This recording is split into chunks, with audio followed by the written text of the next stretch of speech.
Dito sa dibdib, Pamilya Batalero nagpaalam na sa Kalingap, hatol na lang ni Kalingap Rab ang hinihintay. Ang buong detalye, sabay-sabay po nating alamin at pag-usapan ngayong araw. Pero bago po ang lahat, isang mapagpalang araw at gabi sa inyong lahat. Mega love shoutout sa lahat ng ating listeners, viewers, and subscribers saan mang sulok ng mundo, Mapalundon, Visayas at Mindanao. Lalong-lalo na po sa ating mga kababayang OFW. Kamusta po kayo mga Kalingap? Mabuhay po kayo hanggat gusto nyo. At kung bago ka pa lang sa aking munting YouTube channel, huwag ka nang mahiyang mag-subscribe, like, share, and comment. Huwag mo na rin kalimutang i-click ang notification bell nang sa ganon ay updated ka sa aking mga paparating na video.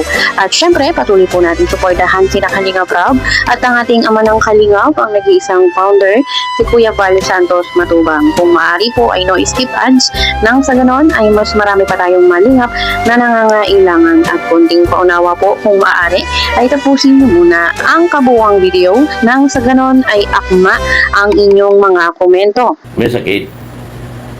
Oo. Naligo yan sila, may sakit na tol. Biyernes to, matindi ng sakit ng bata. Ayan na, dinala na sa ospital. Outpatient department, Biyernes. Kasi, nung maligo sila, paliwanag ko lang, nung maligo sila, may sakit na yan. Masama na ang pakiramdam.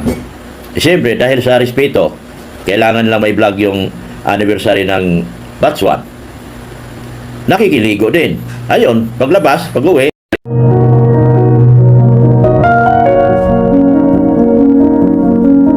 Sige na. Basura. Swimming na kayo. Bawal basura. Ayun, at napanood naman po natin mga Kalingap, bago nga daw po mangyari yung batch 1 reunion ay meron ng sakit si Viancy. Alam ko pong marami po sa inyo ang na-disappoint kay Viancy dahil nga po maraming nag-aabang doon nga po sa trip nila sa Korea at sa kasamaang palad nga po ay dinapuan ng sakit si Viancy kaya hindi nakasama. Dahil nga po dito ay nabash na naman ang dalaga. Maraming nagsasabi na dahilan lang daw ito para daw hindi talaga makasama at meron naman pong nagsasabi na may humarang. May ipinakita naman daw pong medical certificate kay Kalingap Rab at totoong may sakit talaga si Viancy. Kaya marami pong naiinis dahil sa mismong pag-alis pa nagkasakit itong dalaga na parang nga daw pong sinasadya na hindi makasama. Pero ganun pa man po mga Kalingap ay kung maaari iwasan na po natin yung magsalita ng mga masasakit, yun pong i-bash si Viancy dahil hindi na naman po ito nakakatulong. Kumbaga ay ipag-pray na lang po natin na sana ay okay lang siya mentally, physically, and spiritually. Hindi natin alam ang pinagdadaanan ng bawat isa. No, isipin na lang po natin paano kung anak natin si Viancy, paano kung nakakabata nating kapatid si Viancy. Kumbaga ay irespeto na lang po natin yung kanyang desisyon kung ano man po ang nangyayari ngayon. No, mahirap naman pong manghusga ng manghusga, hindi mo naman alam kung ano talaga yung totoong nangyari. bakit ka nagtatanggol? Bakit? Meron ba akong pinagbintangan? Kung ano-ano sinasabi mo. Wala akong pinagbintangan na. Pero, alam nyo kung sino nag-report na channel ko. Yan ang desisyon.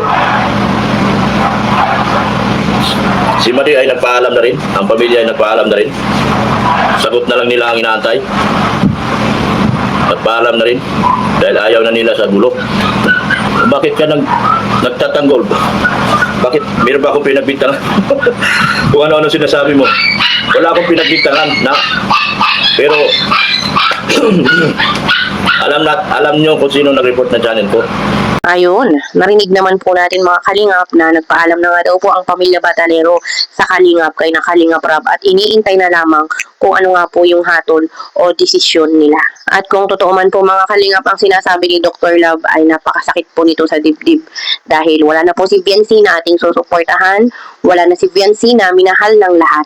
Pero wala po tayong choice kundi tanggapin yung katotohanan. Kahit masakit, kailangan pong tanggapin. At masasabi naman po talaga natin na sobrang magulo na, sobrang toxic na at hindi na po tumatahimik yung kanilang buhay. At kung ano man po ang napili nilang landas ay wala na po tayo dyang magagawa. Labas na po tayo sa mga ganyang usapin dahil yun po ay choice nila.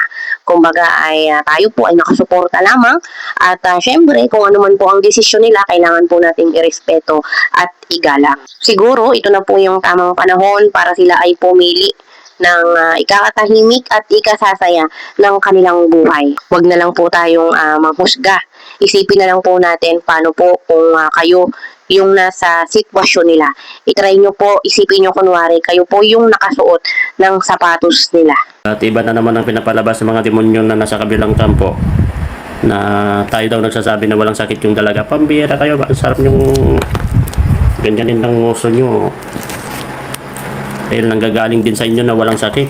Si Bito daw, sino ba tong Bito na sinasabi nila? Tapos ako na naman ang sabihin nyo na ako nagsabi na walang sakit. Sarap nung ingud-ngud yung mga bunganga nyo sa kamao ko na ako daw nagsasabi ng walang sakit. Samantala sa kanila nanggagaling yung what is the topic, bro? Kasi nakikita ko sa kabila, guys, kasi subilip ako dun sa kabila. Sinasabi nila na ako daw ang nagsasabi na walang sakit yung dalaga. Samantala sinasabi nila dito na si Bito daw ang nagsasabi na walang sakit. Mga demonyo kayo. Baka gusto nyo magsuntok-suntukan tayo. Sino kayo? Huwag nyo akong initin ng kanyo. Huwag nyo akong palabasin na basher, ha. Huwag nyo akong gawin na paprobukin na akong gumagawa ng walang sakit. Dahil hindi ako ganyan. Nasusobrahan nyo na naman ng mga maling-maling fake news nyo, ha. Nasubrahan na sila, Kuya Jello. Lahat na lang sisirain nila para lumabas na sila. Ang tama, Kuya Jello, dapat aksyonan na yan sila. Mali na ginagawa nila sa pamilya. May pinakita sila, Doc Lab, na resibo. Ay, wala kami pakialam sa resibo. Ang sabi lang, huwag nilang ilalaglag yung bata. Di pinapahamak nila. Pinapahamak nila yung dalaga. Tigilan nyo na ang pag-comment ng di maganda, sabi ni Ma'am Rosalyn Villamor. Nakakawalang gana. Yan din si Bito ang naglabas ng report na hindi naman siya ang may karapatang maglabas. Kaya mas lalong napahiya ang dalaga ng dahil sa kanila. Mas dumami ang nagbabas sa dalaga. Yan ang mahirap, Sir Bobby. Tulog na ako, guys, sabi ni Tita Lisa. Maya pa, Tita Lisa. Ito si St. Peter. Mga abnormal kayo kung walang ginawa na ang baby boy ninyo. Ay sos, mag-move on ka na, St. Peter. Naayos na yan. Anong pinaglalaban mo, St. Peter? Naayos na yan. Tapos na ang usapan yan. Wala na. Tahimik na si Edo. Ano bang pinaglalaban mo? Nakapokus na po sa charity yun, tao. Ano bang pinaglalaban nyo pa? Huminto na kayo. Kung hindi kayo maka-move on, move on.